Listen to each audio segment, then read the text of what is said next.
Nagkakasal, nakakadanas sa talamisa, malinis lang. So, pinapansin ko natin yung oras. Anyway, pag-ibig ka natin sa Diyos, kapes natin ang pag-ibig. So, yung unang ko, yung pag-quality.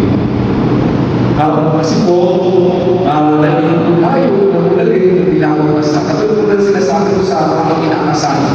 Kapag po nagkakasal, natin sinasabi sa mata, narito kayo hindi lamang para umatin ng kasal. Narito kayo para makapag-isa sa banal na misa. Same thing with you. Same thing with you, my dear brothers and sisters.